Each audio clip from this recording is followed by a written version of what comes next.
Ini tanda-tanda anak kekurangan hormon pertumbuhan atau defisit hormon pertumbuhan gitu. Halo, salam kenal, saya Sani. Saya sering sharing pengalaman saya naikin tinggi badan 4 cm dalam waktu 1 bulan di usia ke 20 tahun dibantu dengan suplemen Tiongkok. Jadi, saya kebetulan sering sharing ya, itu seputar pertumbuhan tinggi badan berdasarkan hal yang saya pelajari ya. Saya pernah belajar di Cina juga tentang kesehatan gitu.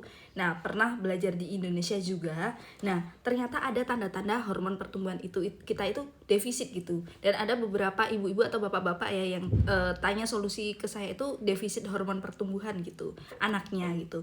Jadi apa sih ciri-cirinya? Jadi pertama, pertumbuhan sangat lambat. Itu wajar banget karena apa? Karena hormon pertumbuhan yaitu kaitannya sama yang namanya tinggi badan juga. Jadi otomatis pertumbuhannya itu sangat lambat gitu. Jadi tinggi badan jauh di bawah rata-rata anak seumurannya, sama yang namanya baju atau celana itu ya, itu nggak ganti ukuran dalam waktu yang lama. Di situ kan kelihatan banget kalau misalnya nggak ada peningkatan dari segi pertumbuhan tinggi badan. Apalagi anak-anak masa pertumbuhan itu biasanya ukuran baju atau celananya itu cepet banget ganti size-nya. Yang kedua, wajah terlihat lebih muda. Jadi anak terlihat lebih kecil atau imut dibandingkan teman seusianya. Yang ketiga, massa otot kurang, kelihatan kurang berisi atau lemas. Yang keempat, tulang lebih rapuh. Yang keenam, pubertas terhambat gitu. Jadi banyak banget bapak sama ibu yang kemarin tanya sama saya. Dan waktu itu ini ya, ibaratnya dokter juga kasih saran, salah satu sarannya apa? Yang namanya suntik hormon pertumbuhan. Dan itu mohon maaf teman-teman semuanya, itu sedikit lebih mahal. Iya mahal, lumayan mahal ya.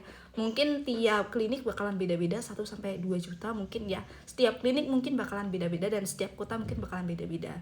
Tapi waktu itu ada salah satu ini ya, mama gitu yang tanya sama saya rekomendasi juga suplemen Tiongkok yang saya pakai juga. Kebetulan saya konsumsinya usia 20 tahun, tapi aman banget buat anak-anak juga. Itu dari segi hormon pertumbuhannya yang distimulasi, ada salah satu produknya juga. Akhirnya malah anaknya bisa naik 2 cm.